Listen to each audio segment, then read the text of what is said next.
El tercer vídeo de la primera parte de esta lección vamos a dedicarlo al estudio de los textos de las pirámides.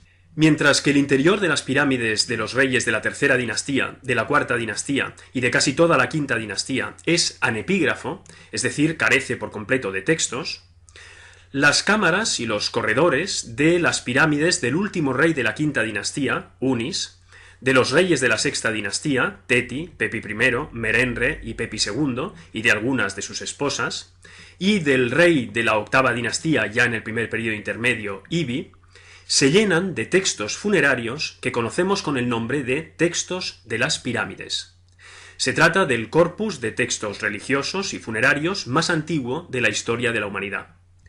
Las pirámides con textos datan aproximadamente entre 2375, que es el año de inicio del reinado del rey Unis, último de la quinta dinastía, hasta 2150 a.C. aproximadamente, que es cuando reinó el rey Ibi, ya en el primer periodo intermedio. En este plano podéis ver la localización de las pirámides con textos, que se encuentran todas ellas en Saqqara. Las pirámides con textos han sido marcadas en color rojo en este plano. El plano está orientado con el norte a la derecha y el sur a la izquierda. La pirámide con textos más antigua es la pirámide de Unis, que se encuentra al sur del complejo de Djeser, aquí representado en color verde. La segunda pirámide, la de Teti, que corresponde al primer rey de la sexta dinastía, la encontramos al noreste del mismo complejo de Djeser. Las pirámides de Pepi I, Merenre y Pepi II, en cambio, se encuentran al sur y al suroeste del primer grupo. Finalmente, la pirámide de Ibi se encuentra algo al este de la pirámide de Pepi II. Las pirámides de las reinas, cuando las hay, se encuentran dentro del complejo piramidal de sus esposos. En esta fotografía podéis ver la pirámide de Unis, cuyo estado de conservación es algo precario. Y podéis ver también el templo funerario adosado a la pirámide, que se encuentra en la parte izquierda de la fotografía. En este dibujo podéis ver la reconstrucción del complejo funerario, del complejo piramidal de Pepi I, con la pirámide del propio rey, que es la más grande, su pequeña pirámide satélite y las pirámides de sus esposas. De los complejos piramidales y de los distintos elementos que los componen hablaréis en la segunda parte de esta lección. En esta primera parte vamos a interesarnos por la subestructura de las pirámides con textos, es decir, por las cámaras y los corredores que constituyen su interior. Lo ejemplificaremos con la pirámide de Unis. Todas las pirámides con textos presentan el mismo esquema en su subestructura. Es un esquema en forma de T invertida, como podéis ver en el plano a la izquierda de esta diapositiva. El trazo vertical de la T corresponde al vestíbulo y a los corredores horizontal y ascendente. En este plano se ha marcado con la A específicamente el vestíbulo. Al sur del vestíbulo tenemos el corredor horizontal, en el cual se encuentran los tres grandes bloques de granito, los tres rastrillos, que servían para bloquear el acceso al interior de la pirámide. Al norte de la letra A tenemos el corredor ascendente, el que llevaba hasta la salida de la pirámide, visto en términos del rey que resucita, que se encontraba en la cara norte de la misma. Con la letra C tenemos una cámara con nichos, con la letra D tenemos la antecámara, y con la letra E tenemos la cámara funeraria en la cual se encuentra el sarcófago, marcado en este plano con la letra F. Como podéis ver, la mayor parte de los bloques que revisten estas cámaras y corredores son de piedra caliza. Los bloques que componen los rastrillos y la parte correspondiente del corredor horizontal son, sin embargo, de granito, que es una piedra mucho más dura. Y finalmente, la parte oeste de la cámara funeraria está revestida con bloques de alabastro. En las fotografías de esta diapositiva podemos ver la cámara funeraria de la pirámide, en este caso de Pepi I.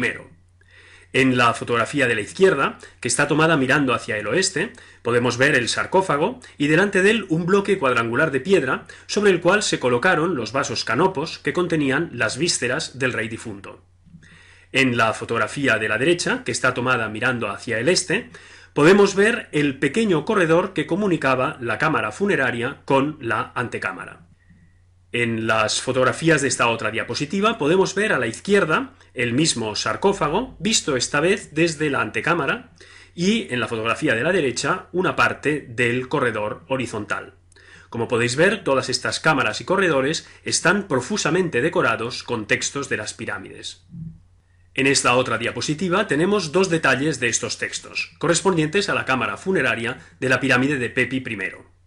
Observamos que los textos están dispuestos en columnas, y efectivamente la disposición en columnas es mayoritaria en las pirámides. Y observamos también que los signos están pintados de color verde. En otras pirámides pueden aparecer pintados asimismo de color verde, pueden no aparecer pintados en absoluto, o pueden aparecer pintados de color azul, como en el caso de la pirámide de Unis. Los textos se disponen y se leen tanto de derecha a izquierda como de izquierda a derecha.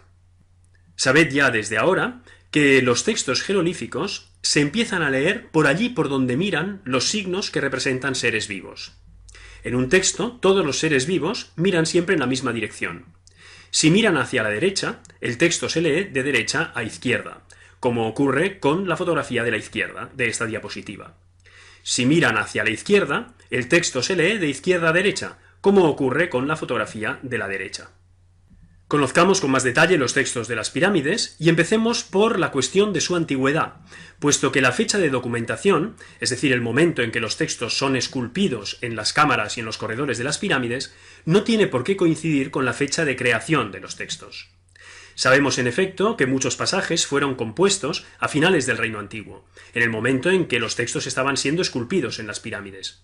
Pero otros fueron compuestos a principios del Reino Antiguo, durante la tercera y la cuarta dinastía, o incluso antes, durante la época tinita o en el predinástico.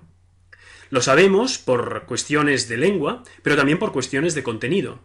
En efecto, en algunos textos se nos habla del entierro del rey en una mastaba, o bien de que el rey tiene que sacudirse el polvo para poder resucitar. Es evidente que semejantes textos fueron compuestos en un momento en que todavía no existían las pirámides, y en que los entierros se efectuaban en mastabas o bien directamente en el suelo. En cuanto a la transmisión de los textos, sabemos que se hizo mediante copias en papiro, de las cuales prácticamente no se ha conservado nada, por eso os he puesto este signo interrogante, pero que sabemos que estaban en la base de las recensiones esculpidas de los textos. Sea cual sea la procedencia y la antigüedad de los textos, todo el material ha sido armonizado por los compiladores heliopolitanos y puesto al servicio de las creencias solares. En cuanto a la función de los textos de las pirámides, podemos distinguir básicamente dos. Una función mágica, puesto que la palabra, oral y escrita, tiene un efecto realizativo, es decir, su pronunciación, o su puesta por escrito, asegura que lo que se dice se realice, se haga realidad. Y una función ritual, puesto que los textos de las pirámides son los textos que se recitaban con ocasión de los funerales del rey. Así lo evidencian las continuas referencias a ofrendas que deben ser presentadas, precisamente para asegurar que su contenido se verificara. Y por lo que se refiere al orden de lectura de los textos, tenemos dos teorías principales. La primera de ellas es la teoría ritualista, según la cual, puesto que los textos eran recitados en el momento del entierro del rey, el orden de lectura debe ser del exterior al interior, como quiera que este es el recorrido que efectuaba la procesión funeraria que llevaba el féretro del rey hasta el sarcófago. La segunda teoría es la teoría mitológica, enunciada mucho más recientemente, según la cual, puesto que los textos describen el viaje del difunto de la tierra al cielo, el orden de lectura debe ser del interior al exterior, puesto que este es el recorrido que hace el rey difunto para poder resucitar. En el dibujo que tenéis en la parte inferior de la diapositiva podéis ver justamente este último recorrido. Si atendemos ahora a la disposición y a la estructura de los textos de las pirámides, podemos decir que los textos se disponen mayormente en columnas verticales, como ya sabemos, esculpidas en las cámaras y corredores de las subestructuras de las pirámides. Aunque todas las pirámides echan mano del mismo corpus virtual de textos, no reproducen siempre las mismas fórmulas, y cuando reproducen fórmulas idénticas, no lo hacen siempre en los mismos lugares de la pirámide. Hay, pues, una notable variabilidad de pirámide en pirámide. Los textos se hallan estructurados en sucesivas fórmulas, algunas más breves, de unas pocas palabras, y otras más extensas, de varios centenares de palabras y dispuestas en varias columnas. Desde el punto de vista de los géneros, tenemos dos grandes tipos de fórmulas en los textos de las pirámides. Por un lado tenemos textos rituales, que nos hablan, por ejemplo, de la presentación de una gran comida, pues los alimentos son la esencia de la vida y por tanto de los ritos de resurrección. O también de la ceremonia de la apertura de la boca, que se efectuaba sobre la momia o sobre una estatua del difunto para restaurar la capacidad del mismo de alimentarse. O la presentación de atuendos y de coronas regias. O el ritual de resurrección para asegurar que el espíritu del difunto pudiera abandonar el cuerpo muerto y la tierra y salir a reunirse con los dioses. O el ritual de la mañana, que reproduce las ceremonias con que el rey era despertado, vestido y alimentado en vida. Por otro lado, tenemos textos que llamamos personales y que permiten al difunto superar con éxito el trance de resurrección, sorteando los peligros que le acechan, y abandonar la tumba para ascender al cielo y unirse a los dioses. Entre estos textos destacan las fórmulas contra serpientes y otros seres dañinos. Finalmente, tenemos también toda una serie de alusiones mitológicas, por ejemplo, a momentos de la cosmogonía solar, como hemos tenido ocasión de ver en el primer vídeo, o a episodios del mito siríaco. Estas alusiones se hallan incluidas tanto en los textos rituales como en los personales. Conozcamos finalmente los principales temas de los textos de las pirámides. Son dos, y el primero de ellos es la transformación en Aj. En efecto, el ser humano está integrado por diversos elementos, de los cuales los más importantes son el cuerpo físico, el Ka o fuerza vital, es aquello que distingue, por ejemplo, un ente vivo de un ente muerto, y el Ba o esencia individual, que nosotros llamaríamos alma o personalidad. Al morir, el Ka se separa del cuerpo, pero para que el individuo pueda seguir existiendo en el más allá, es preciso que el Ka y el Ba se reúnan de nuevo. El ente resultante de esta unión es el espíritu Aj, o ente efectivo. Esto es lo que significa la palabra Aj. Si la unión no se verifica, el difunto no se transforma en un Aj y permanece muerto. Los textos cuya función es asegurar la transformación del difunto en Aj mediante su recitación o su inscripción en las tumbas, reciben en egipcio el nombre de Sahu, que significa literalmente hacedores de espíritus Aj. En la parte inferior de esta diapositiva podéis ver los símbolos con los que se representan estos distintos elementos del ser humano. A la izquierda podéis ver los dos brazos abiertos, recibiendo las ofrendas, que es el símbolo del Ka. En el centro podéis ver un Javirú, que es el símbolo del Ba, que a veces se representa con la cabeza, con la cara del difunto. Y a la derecha podéis ver el ibis crestado, que es el símbolo del espíritu Aj. El segundo gran tema de los textos de las pirámides es la ascensión del rey difunto al cielo.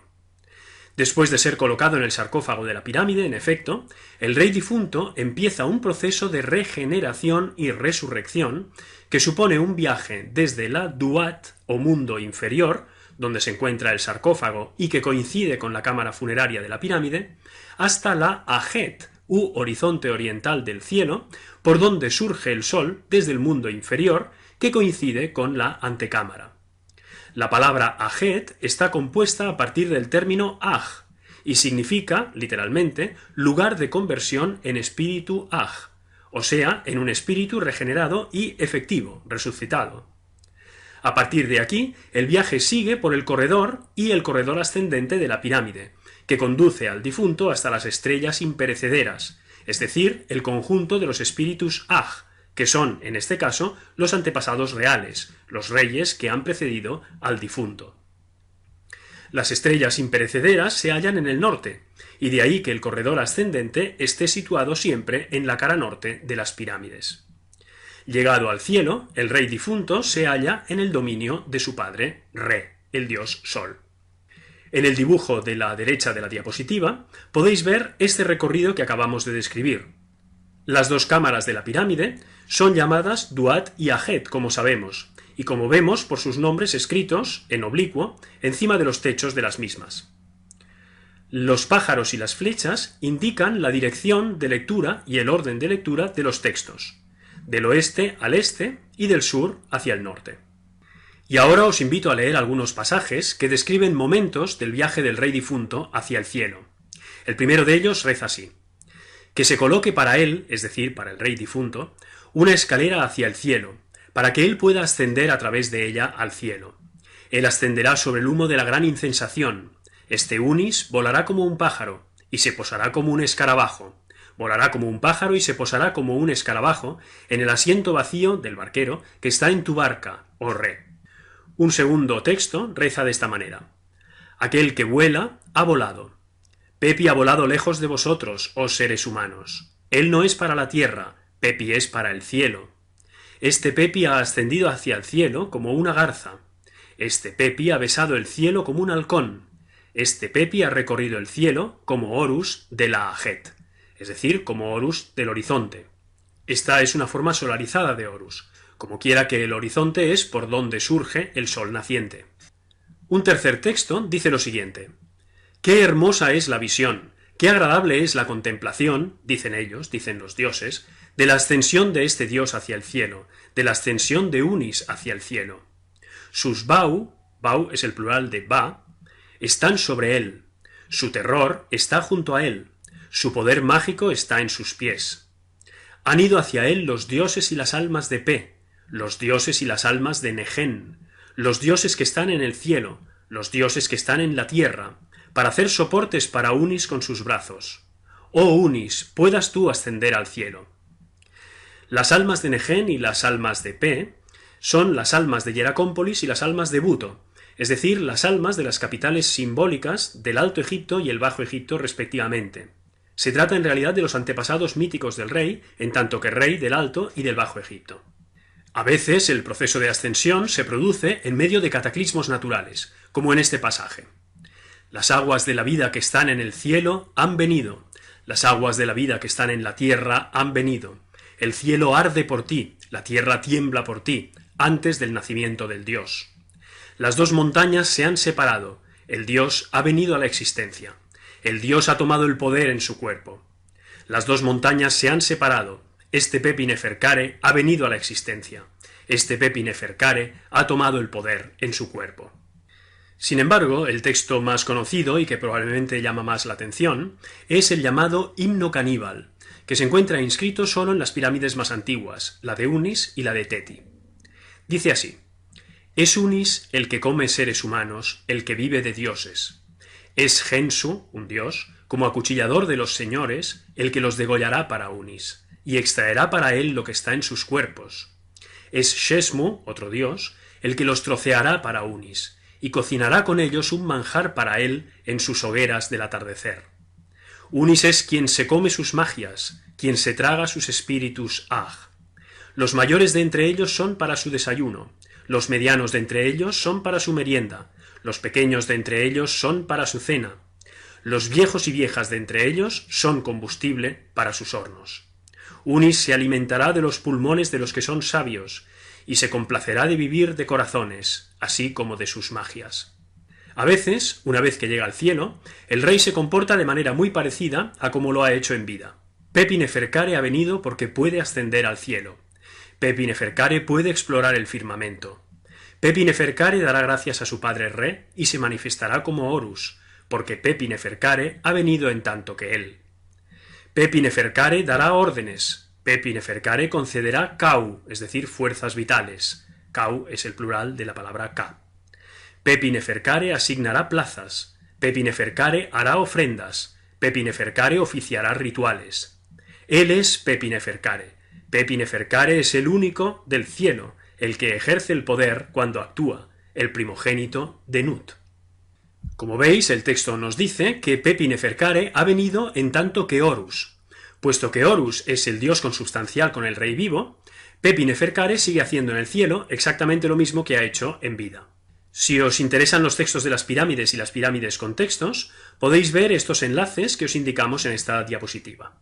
Vistos los textos de las pirámides, podríamos preguntarnos: ¿y los particulares? Es decir, ¿y todos aquellos que no son los reyes y algunas reinas?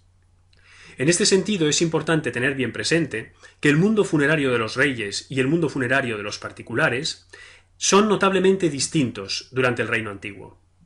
En primer lugar, los particulares del Reino Antiguo no se entierran nunca en pirámides, sino en mastabas construidas o en hipogeos excavados en la roca, tanto en la necrópolis menfita como en los cementerios de las principales ciudades del país. En la imagen inferior izquierda podéis ver un cementerio de mastabas.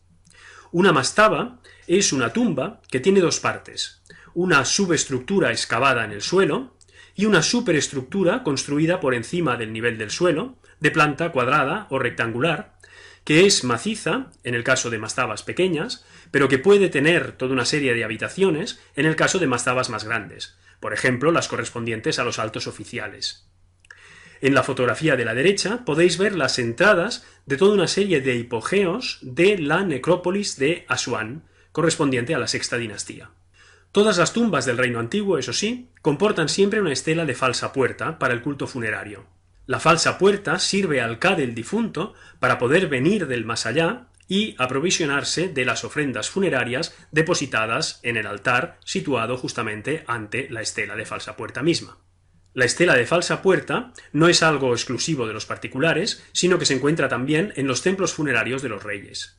Por otra parte, en las tumbas de los particulares no aparecen los textos de las pirámides, que son exclusivos de la realeza. No hay ninguna alusión al dios Sol, a las restantes divinidades de la cosmogonía solar y a los episodios de esta cosmogonía. No hay textos de carácter mitológico. En tercer lugar, en los textos funerarios privados, al viaje del difunto por el más allá se dedican unas pocas frases, y tanto el recorrido como los destinos descritos son completamente distintos de los textos de las pirámides. El destino es la necrópolis y el occidente, donde gobierna Osiris, el dios de los difuntos, y no el cielo solar, donde gobierna Re, el dios sol. Reyes y particulares comparten, en cambio, la doctrina de la resurrección por conversión del difunto en Aj, y la doctrina del Ka, la fuerza vital, a la que están destinadas las ofrendas funerarias. De ahí que todos cuenten con estelas de falsa puerta.